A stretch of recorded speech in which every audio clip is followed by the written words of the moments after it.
11 nations have qualified for AFCON 2017. As at now, you see them among them. The Ivorians, who I tell you, okay, there they are. Obum, can you take this team? The countries have qualified. The countries have qualified so far is Gabon, Mali, Ghana, Cameroon, Algeria, Senegal, Egypt, Zimbabwe, Cote d'Ivoire, Guinea-Bissau, and Morocco. Okay, but Gabon qualified as host. Yes. So Gabon and 10 other nations. But then we're talking about the defending champions, Cote d'Ivoire.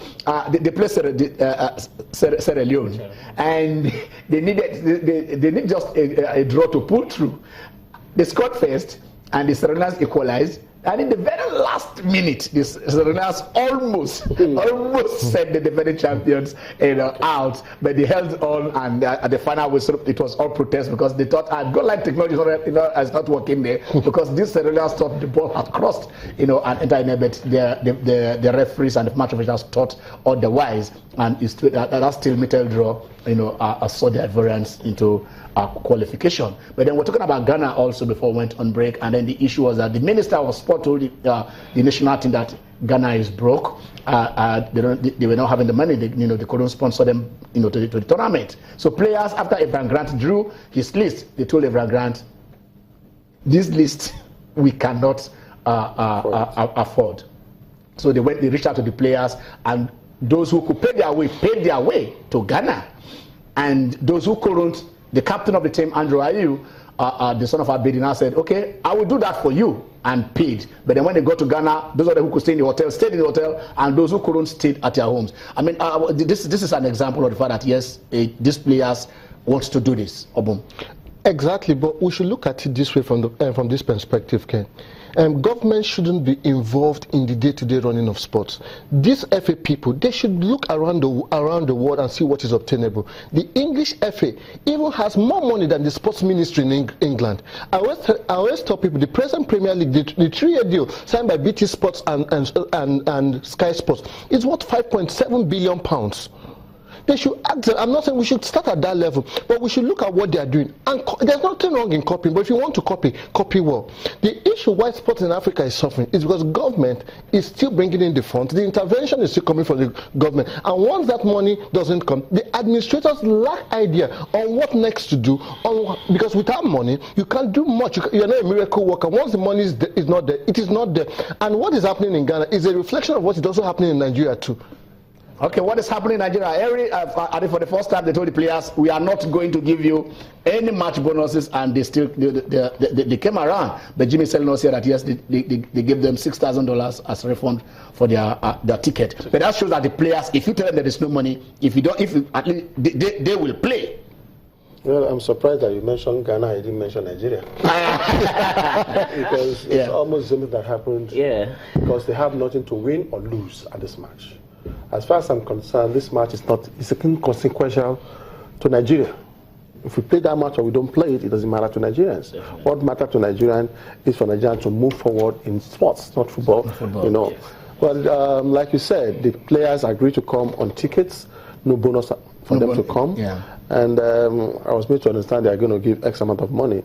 But to me, like the earlier speaker said, we need to start grooming people from down south Nigeria. Local athletes should be given enough of enablement to get to this next level. Because if every match we have, the match that we have to qualify with, the one we don't have to qualify, we have to bring foreign-based players. I don't think that's the best for the home-based athletes. Okay, Jimmy, are you concerned that maybe Raw in his first match would have used home-based players to procure this? Totally, I totally agree. I think that should have been my own first choice if I had my way. It's simple. The choice is quite simple. You look at the likes of Ezenwa, you look at the likes of Jami Alimi. These are players that have shown that they could do, quite well, appreciably well. You'll be able to see them firsthand. General Raw will be able to see them firsthand. And you ask yourself, especially when we're talking about the dollar crunch now, why do we have to bring all these players? And like you said, the Ghanaian FA, they had been at loggerheads for quite some time. The players, the fans, the FA, and the ministry. It was the ministry said they don't have money. The ministry, they said they don't have the money. Yeah. They had been at loggerheads with the FA, so it's akin to what happens in Nigeria here.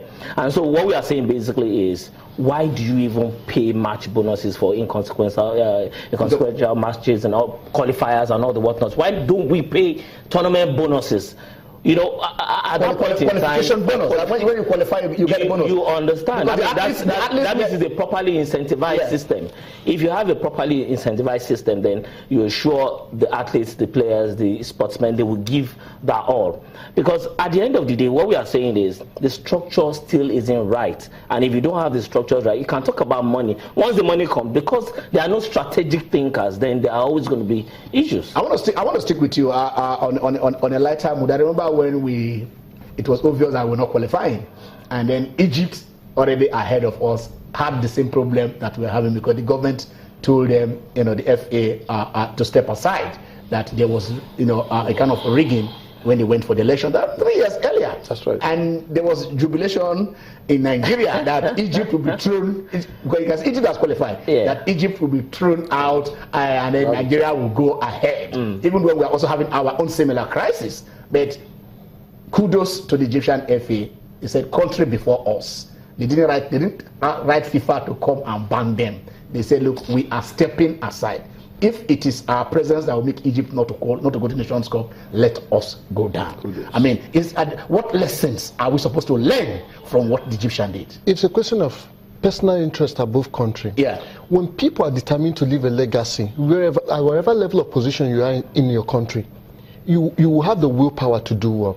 The issue that the people running sports in Nigeria, from top to bottom, they don't have the willpower to do the right things. They are there for their personal interest, for their personal aggrandizement. When they will be talking about them not having money, they will fly first class to competitions here and there. The issue is that just one willing person that will make a difference, you will begin to see changes. I look at the structure in our football house. It's an eyesore. I had much hope when Amaju was coming, with due respect to him. He's a good man. I've listened to him quite well. What I am seeing in recent times from his FA is it's appalling. So Jimmy, let me put it plain. Will the Nigerian FA, will they have stepped aside if their stay will jeopardize our goal, or they will say FIFA banners for 20 years? But it's good news that we are in the doldrums already. I think sports in Nigeria is at its lowest ebb. And it tells a lot about our administrators. They are sit tight, they won't go anywhere. And you imagine with under 17, under 20 not qualifying for Nations Cup. I mean, honorable people would have resigned and say, okay, look, we have not gotten it right. I think it's just proper for us to step aside. Before then, they won the World Cup. They won the under 17 that we were saying. Well, I mean, the under 17, competition. You cannot say that's the true test of the administration, because we had always succeeded at that level, and we know how we did it. Okay, I don't know how you did it. I do know that if somebody doing it somewhere, what I do is that they are representing Nigeria. Don't want to put me in trouble on this side. Again, okay. I know. Let us go down to the US, where the US Open is also going on, and then it was 307. Every time Serena gets into the court, Eri's here. I don't know if he's a Serena fan. Eri is a hodler. So, but then 307 Grand Slam win, and and this is the dress we're talking about, the fashion sense. Obum, this is 307. She has overtaken Martina Navratilova. Okay. She has equaled Roger Federer. Yep. 307 Grand Slam wins, and she won this match in exactly 1 minute. Exactly 1 minute. No second added. Obum, what do you take of her? She's already she's going to be 35. I am one of our #1 fans. Yeah. She's a brilliant athlete. I love breaking these records on her part. Makes me very, very happy. Seeing the Williams sisters, especially her, there's a doggedness in her game. There's a determination in her game. You don't really find in other female athletes. Hey, she does.